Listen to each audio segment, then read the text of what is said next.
Je partageais avec un frère ce matin. Je lui ai dit quand nous nous réveillons le matin, nous allons dans la douche, nous prenons un bain propre, nous brossons nos dents et nous nous habillons bien et nous sortons. Nous prenons soin de notre corps et nous préparons notre corps pour la journée. Quand nous finissons la journée et que nous revenons, nous retournons à la douche et nous nous arrangeons encore. Mais parfois pendant un mois, nous n'avons pas attendu notre âme. Chaque jour, nous mangeons 3 fois pour donner de l'énergie à notre corps. Mais la plupart du temps, il y a des personnes qui n'ont pas mangé pendant 1 an. Certaines n'ont pas mangé pendant 3 mois. Certaines n'ont pas mangé pendant 1 mois. Elles sont conscientes de prendre soin de leur corps. Au moins 1 fois par semaine, elles sont à la salle de sport en train de s'exercer. Mais nous n'exerçons pas l'âme. Comment nourris-tu l'âme? Tu nourris l'âme dans la parole. Pendant que tu médites sur la parole, il a dit les paroles que vous avez entendues, elles vous purifient.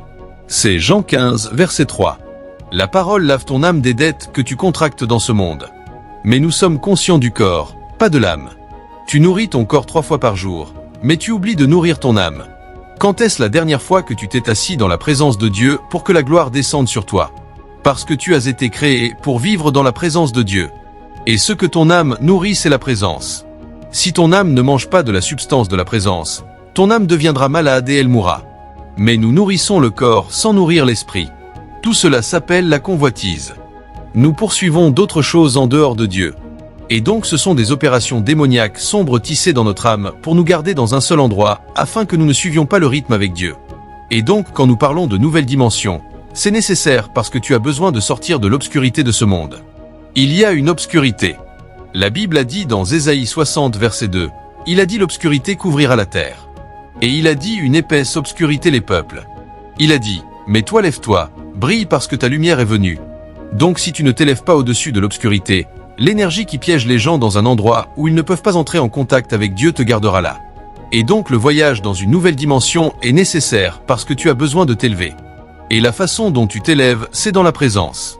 Dans Ésaïe 40 verset 31, il a dit ceux qui attendent sur l'Éternel, ils monteront avec des ailes comme des aigles. Ils montent de la façon dont l'aigle monte et se repose sur le vent et plane. Il a dit c'est ainsi qu'un homme spirituel est supposé vivre. Donc quoi qu'il arrive, tu as une technologie qui t'aide à t'élever au-dessus. Et donc si tu ne t'élèves pas au-dessus, tu ne peux pas toucher les choses qui sont célestes. Tu ne peux pas toucher ces choses. Ah, si tu ne pries pas, tu seras enfermé dans ce monde, la parole d'iniquité. Soudain tu te trouveras à désirer des choses dont tu as honte. Tu te trouveras à faire des choses dont tu as honte. Tu t'enfermes dans l'obscurité et tu commets le mal et tu penses que personne ne le voit. Non, ce sont les hommes que tu peux cacher. Dans l'esprit, c'est un continuum. Il dit tu dis que tu es venu à l'esprit des justes rendus parfaits. Cette chose que tu as faite que tu pensais avoir cachée. Des hommes de beaucoup d'âge te regardaient. Et la raison pour laquelle Dieu leur a permis de te regarder, c'est afin que tu n'aies pas d'excuses quand tu apparaîtras en jugement. Parce que cet endroit où tu es tombé, il y en avait beaucoup qui se tenaient. Et donc quand tu viens en jugement, tu ne peux pas donner d'excuses. Cet endroit où tu as pris un pot de vin, il y en avait beaucoup qui ont rejeté le pot de vin. Cet endroit où tu as décidé d'aller dans la haute non, parce que tu prétends que c'est la seule façon dont tu peux te nourrir. Ils te montreront beaucoup de personnes qui ont eu l'opportunité d'aller dans la loterie, mais qui se sont tenues fermes et elles ne sont pas mortes de faim. Et donc ils deviendront les juges contre toi dans les âges à venir. Mais la façon dont tu te délivres de la corde de cet âge, c'est de t'élever par la prière. Et donc quand tu commences à prier, tu découvriras que certaines choses commenceront à t'arriver. La première chose qui t'arrivera pendant que tu commences à prier, c'est que le poids de cette vie tombera. Il tombera. Ceux d'entre vous qui ont essayé cette entreprise avant, vous saurez que quand vous allez dans la prière, même le temps lui-même deviendra si long. 5 minutes seront comme 5 heures. Et tu te demandes ce qui se passe. La raison, c'est parce que tu es attaché à ce monde. Il y a une chaîne qui te tient. Tu ne peux pas sortir de l'influence de ce monde. Mais si tu n'abandonnes pas et tu continues là, un point viendra où le Saint-Esprit t'aidera. Il a dit l'Esprit lui-même aide nos infirmités. Il aide parce qu'il y a des infirmités. Cette parole mauvaise a mis des infirmités dans ton âme. C'est pourquoi la présence de Dieu que tu jouis est devenue un corps. Mais si tu refuses d'abandonner et tu restes là, l'Esprit viendra avec quelques inoculations de l'Esprit pour commencer à aider tes infirmités. Donc la première chose qui arrivera, c'est que tu remarqueras que les poids qui t'empêchent de t'élever se briseront. Quand ces poids se briseront, tu entreras dans le deuxième royaume dans l'ascension, qui est la concentration. Concentration. Tout d'un coup, ton esprit qui vacillait partout deviendra soudainement bien réglé et tu commences à chercher les choses qui sont en haut parce qu'avant maintenant tu cherchais les choses qui étaient en bas. Mais tu es sorti de la première couche du royaume de la terre. Donc tu es entré dans le royaume de la concentration. Donc seuls les mouvements de Dieu attireront ton attention. Si tu continues comme cela et que tu ne t'arrêtes toujours pas, alors tu entres dans le troisième royaume. Le troisième royaume est le royaume de la charge. Ils connecteront des fréquences en toi. C'est pourquoi il a dit dans Jude verset 20, il dit vous bien-aimés vous édifiant vous-même sur votre très sainte foi en priant dans le Saint-Esprit. Le mot édifier est un mot pour édifier. Et ce que cela signifie, c'est la façon dont tu charges la batterie de ton téléphone. Ton téléphone a beaucoup de potentiel, mais quand la batterie est morte, les potentiels deviennent plats. Et donc ce que tu fais, c'est que tu le branches à l'électricité. Après un moment, quand il est chargé, tu peux allumer la lampe torche, tu peux passer des appels, tu peux envoyer des messages, tu peux te connecter à Internet, tu peux le transformer en routeur. Toutes ces possibilités étaient là, mais elles ne peuvent pas fonctionner jusqu'à ce que tu charges. Donc ce que la prière fait, c'est qu'elle te charge. Parfois si tu pries à ce niveau, tu découvriras que tu étais dans ta chambre en train de prier, tu t'es agenouillé doucement, mais la prochaine fois que tu ouvres tes yeux, tu étais face au mur. Tu rugissais comme un lion parce qu'une autre énergie s'est connectée à toi. Parfois pendant que tu pries cette prière, tu découvriras que ton corps se courbera parce que quelque chose t'arrive qui n'est pas normal. Tu as commencé à prier comme un homme doux et religieux, mais la prochaine fois que tu t'es découvert toi-même, tu étais comme ceci dans ta chambre. Il y a des moments où tu pries, même ta voix est prise. Tu découvriras maintenant toi qui priais « Père je t'aime, je veux t'adorer ». Tu te trouveras en train de crier ce que tu fais. Tu t'es déconnecté de ce monde. Tu es entré dans une autre communauté. Cette communauté où tu es entré, il parle énergie. Et donc il ne parle plus la langue anglaise là. Tu découvriras que tu te connecteras à ta tribu. Il y a une tribu de feu. Et donc pendant que tu pries, le feu de Dieu viendra sur toi et tu ne peux pas le contenir. Parfois tu cours dans ta propre chambre. Tu cours et il découvre comment un homme de 80 ans peut se comporter mal. Il est sous le feu et un homme sous le feu n'a pas de coupe. Quelque chose est en train d'arriver. Tu sors de ce monde. C'est ainsi que tu voyages dans les dimensions et un point viendra quand tu continues dans ce royaume. Tu entreras maintenant dans le quatrième royaume qui est le royaume de la voix. C'est quand ils t'appelleront monte. Il a dit j'étais dans l'esprit le dernier jour et j'ai entendu un son comme d'une trompette. La prière n'a pas fini parce que tu as prié pendant 3 heures. La prière finit parce que tu as été convoqué. Monte ici. C'est à ce royaume de monte que tu entres dans une dimension, et quand tu apparais, ils commenceront à te montrer des choses. Le fils doit être purifié parce que quand Ésaïe a été convoqué, il a dit dans l'année où le roi Osia est mort, « J'ai vu le Seigneur et sa traîne remplissaient le temple et immédiatement sans qu'on le lui dise, il a dit malheur à moi homme aux lèvres impures, et il a dit l'un des séraphins a pris un charbon du milieu du feu et a touché la pierre, et il a dit maintenant ton iniquité a été purifiée. » Il est entré dans la dimension, une dimension de sans péché parce qu'il a été convoqué. Jean était dans l'île de Patmos, il y a été condamné à mort. Mais au moment où Jean est monté, il est revenu comme prophète. Il dit j'écris à l'église d'Éphèse. Comment un homme qui est condamné à mort peut-il commencer à donner des instructions aux églises et aux territoires? Il est entré dans la dimension. Ézéchiel a dit dans la 30e année au 4e mois, le 5e jour, j'étais parmi les captifs près du fleuve Kébar et j'ai vu des visions de Dieu.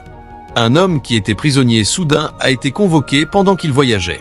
C'était le vent et m'a porté dans une vallée d'os secs. L'homme a commencé à voyager à une fréquence qu'aucune voiture ou véhicule ne pouvait faire. Il est entré dans la translocation par localisation. Bougez vos genoux. La porte d'entrée des royaumes est enfermée dans la prière. Il y a des dimensions dans l'esprit. Elles attendent ceux qui peuvent monter. Élie a maîtrisé comment tourner dans l'esprit. Un point est venu. Partout où il allait, c'était la présence de Dieu. Il était dans le palais. Il a dit devant le Dieu devant qui je me tiens. Tu veux combattre Élie? Il pouvait appeler le feu du ciel. Élie a marché vers le Jourdain. Le Jourdain que Dieu a séparé pour 4 millions de personnes. Il a pris son manteau pour frapper l'eau et l'eau s'est séparée. Ce que Dieu pouvait faire pour 4 millions de personnes. Élie sans demander à Dieu l'a fait arriver. C'est une puissance dans le royaume de l'esprit. Je décrète sur quelqu'un tous ceux qui combattent ton autel, je me lève contre cela ce soir. Je décrète tous qui combattent ton feu, je le tire vers le bas ce soir, par la prière monte maintenant. Et donc la première façon de provoquer une nouvelle dimension, c'est par la prière. Tu peux être promu 7 fois en un an. C'est ton choix. Cela dépend de ce que tu fais sur l'autel. N'as-tu pas lu à propos de Jésus? La saison de la tentation. Jésus l'a transformé en saison d'annonce. La Bible a dit l'Esprit l'a conduit dans le désert pour être tenté par le diable. Pendant 40 jours avant que le diable vienne, il a jeûné et prié. Et quand il a quitté cette montagne, Une montagne qui devait être une montagne de tentation est devenue une montagne d'annonce. Et dans Matthieu 4 verset 15, il a dit il est retourné dans la puissance de l'Esprit et sa renommée s'est répandue. Ce qui devait être une tentation est devenu un temps d'annonce et de promotion. Je décrète sur quelqu'un ce soir par la puissance du Saint-Esprit, entre dans la nouvelle phase de ta marche avec Dieu.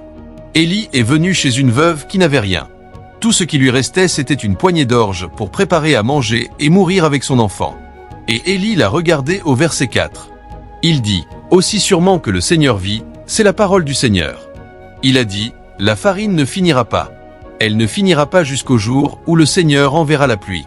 Et ce que la femme aurait mangé pour juste un repas l'a soudain soutenu pendant une sécheresse qui a duré plus de 3 ans et demi. Je décrète sur toi cette chose que tu appelles un petit espoir. Elle te portera au plus grand point dans la vie. Pour trouver une nouvelle dimension, tu dois trouver une parole prophétique. Une parole prophétique est le véhicule qui fait entrer les hommes dans de nouvelles dimensions.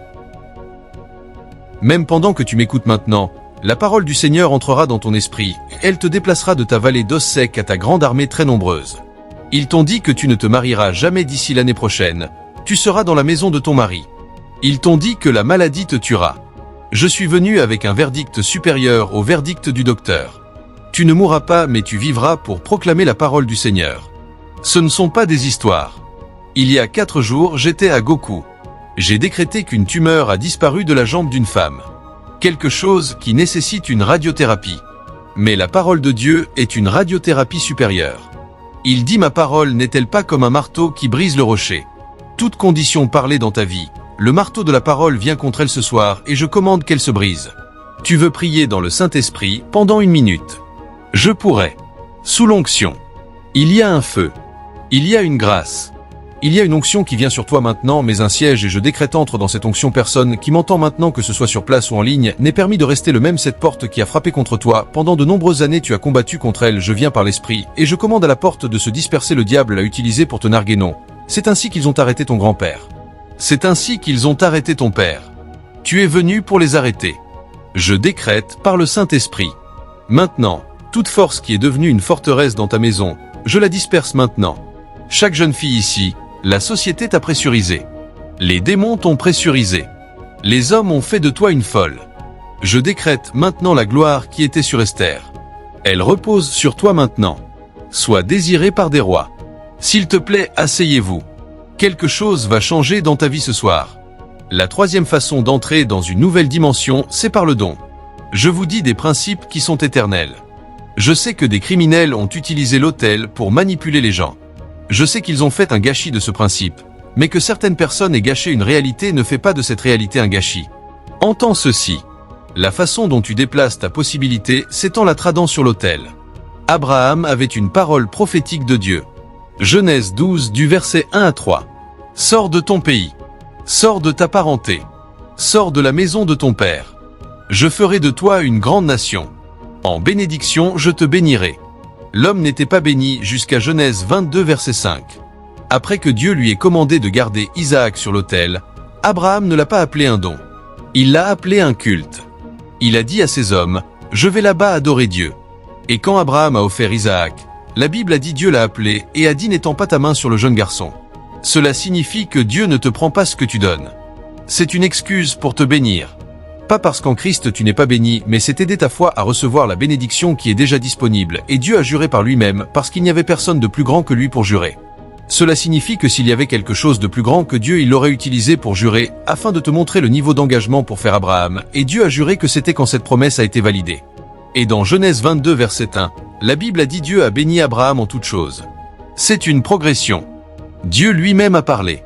Ça n'est pas arrivé jusqu'à ce qu'Abraham utilise un don pour ouvrir sa foi à la recevoir. Je décrète te concernant. Le Saint-Esprit lui-même te conduira stratégiquement sur ce que tu donneras qui ouvrira ta foi. Je ne prends pas une semence. Je ne viens pas prêcher pour prendre une semence. Je t'enseigne ce qui te fera avancer. Donc tu le fais par révélation et par conduite. Quand tu donnes, c'est pour ta propre prospérité. Ce sont des principes éternels que nous sommes sur le point de perdre. Aujourd'hui, il y a des personnes qui attaquent le don spirituel sur pratiquement toutes les plateformes. Tous les ministres ne sont pas des voleurs. Il y en a qui ont de la crédibilité et l'Esprit de Dieu lui-même le valide. Tu veux avancer sans donner. Il a dit Dieu est capable de faire abonder toute grâce, pas aux guerriers de prière. Toute grâce n'abonde pas aux guerriers de prière. Toute grâce abonde à l'homme qui donne joyeusement. Il y a des portes que seul le don ouvre. C'est pourquoi tu dois le savoir et tu dois être sensible et par révélation faire du don un mode de vie est au-delà du don dans une conférence.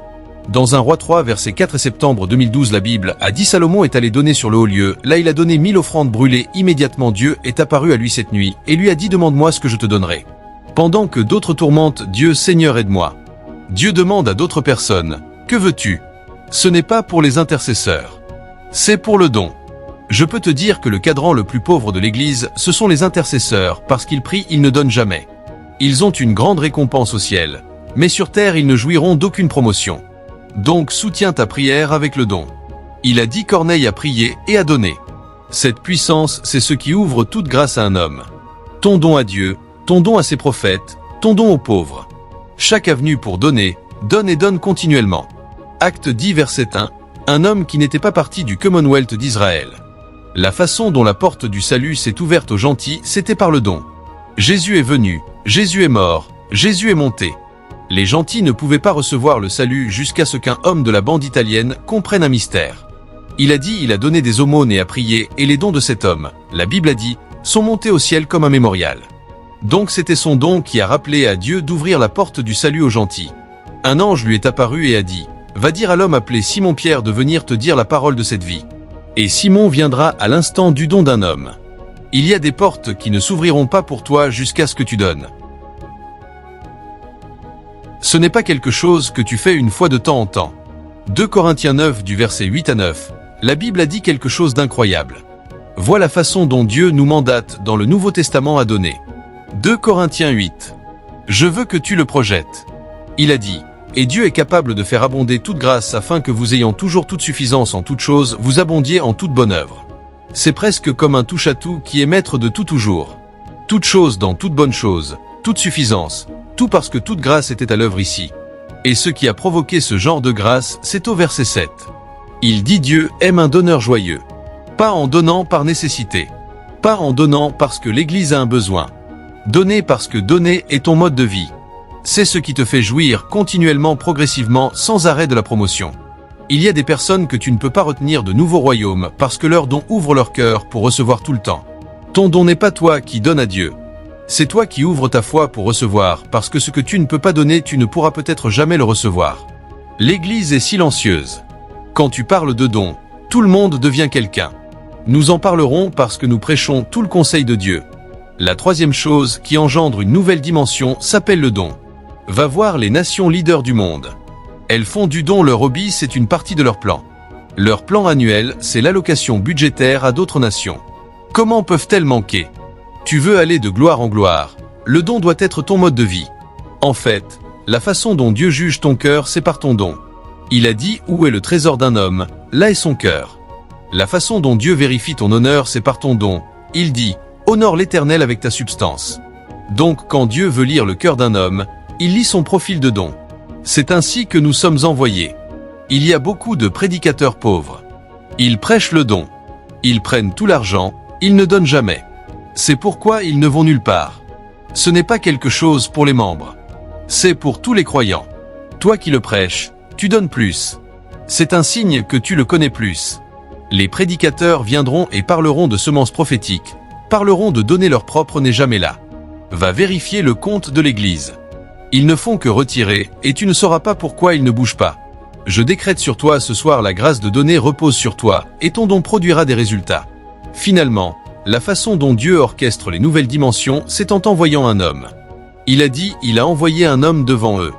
Même Joseph, Dieu enverra toujours un homme à un peuple. S'il n'envoie pas un homme, un peuple est condamné. Dieu voulait oindre Saul comme roi. Il l'a envoyé à Samuel, son propre roi. Il enverra un autre homme pour l'oindre. Étage 1 Samuel 10 du verset 1. Samuel le regardera et dira, n'est-ce pas parce que l'Éternel t'a choisi ? Si l'Éternel t'a choisi, pourquoi te connecte-t-il à l'homme ? Parce qu'il y a beaucoup de choses que Dieu ne fera pas jusqu'à ce qu'il envoie un homme. Et Samuel lui dira pendant que tu t'éloignes de moi. Ô Dieu, que Dieu fasse de toi un homme qu'il enverra. Il dit pendant que tu t'éloignes de moi, tu trouveras 2 hommes. Il façonnait l'avenir du gars avec des paroles. Ce n'était pas une prophétie. Il disait il façonnait. C'est ce que Jacob a fait quand il a béni ses enfants. Il ne prophétisait pas. Il utilisait l'autorité en tant qu'homme envoyé pour façonner leur destinée. Il a dit, Ruben, tu es le commencement de ma force. Tu es supposé être excellent. Mais il dit aussi turbulent que l'eau, tu ne prospéreras pas. Il ne prophétisait pas. C'est un homme envoyé. Quand un homme envoyé pense que ses paroles sont des lois, et c'est ce que Samuel faisait à Saul, il a dit ils te diront, ils te salueront et te diront ton père a arrêté de chercher les ânesses perdues, il est maintenant troublé à ton sujet. Il a dit, pendant que tu avances tu trouveras 3 hommes. Il a dit l'un portera 3 chevreaux, un autre portera 3 pains, et un autre portera une bouteille de vin. Il a dit, ils te donneront 2 pains. Il a dit, reçois-les. Il a dit, pendant que tu t'éloignes de là, et que tu approches la plaine de Tabor près du sépulcre de Rachel, tu trouveras la bande de prophètes. Il a dit, là l'Esprit de l'Éternel viendra sur toi, et tu seras changé en un autre homme. Comment peut-il dicter pour lui jusqu'à quand l'Esprit viendra sur lui? Parce que quand Dieu veut faire des merveilles, il envoie des hommes. Je ne suis pas venu ici parce que je suis un prédicateur populaire, je suis venu ici parce qu'à ce moment Dieu m'a envoyé à toi et si je suis envoyé à toi, je décrète maintenant toute force qui a nié ton progrès, qu'elle descende maintenant. Même Jésus, un homme a été envoyé à lui, le Fils du Dieu vivant. Il a dû aller à Jean et Jean a dit, non, c'est moi qui devrais être baptisé par toi. Il dit, permets-le maintenant. Ainsi il nous convient d'accomplir toute justice. Dans Nombre 27, verset 18, il a dit Josué était plein de l'esprit de sagesse, non pas parce qu'il a cherché Dieu. Il a dit parce que Moïse a imposé ses mains sur lui. Dans 1 Timothée 4, verset 14, Paul a dit ne néglige pas le don de Dieu qui a été mis sur toi par l'imposition des mains du presbytère. Non pas parce que tu as le Saint-Esprit. Celui-ci les hommes l'ont installé là dans Romains 1 verset 11. Il dit, je désire vous voir afin que je vous établisse en vous impartissant des dons de l'Esprit. Je décrète sur toi toute grâce dont tu as besoin pour être promu. Quand Jésus est apparu à Saul sur son chemin vers Damas dans la gloire, Jésus l'a encore envoyé à un homme. Il a dit, va dans la ville. On te dira ce que tu dois faire. Comment peux-tu voir le Christ glorifié et tu as encore besoin d'un homme? C'est une loi dans l'esprit que les hommes déplacent les hommes. Et quand le gars est venu, il a dit, frère Saul, le Seigneur qui t'est apparu sur ton chemin. Comment quelqu'un peut-il rencontrer Jésus et avoir encore besoin de rencontrer un autre homme? Il y a des personnes qui sont orgueilleuses, c'est pourquoi elles ne peuvent pas avancer. Le Seigneur qui t'est apparu sur le chemin. Il a acheté notre Seigneur, mais il m'a envoyé à toi. Et il a imposé ses mains sur lui. Une écaille est tombée de ses yeux. Il a été rempli du Saint-Esprit, et il a été commissionné apôtre à partir de ce jour. Toute ordination sur ta vie qui est en attente. Je viens à toi ce soir en tant qu'homme envoyé, et je décrète entre dans cette ordination maintenant. Quelqu'un est élevé de la fosse en ce moment, et est décoré parmi les princes. Quelqu'un que la difficulté a défini jusqu'à maintenant la grâce pour la richesse, la puissance pour obtenir la richesse, elle repose sur toi maintenant. Quelqu'un qui est devenu stérile dans l'esprit pendant que tu m'entends maintenant, la grâce pour la fructuosité, prends-la maintenant.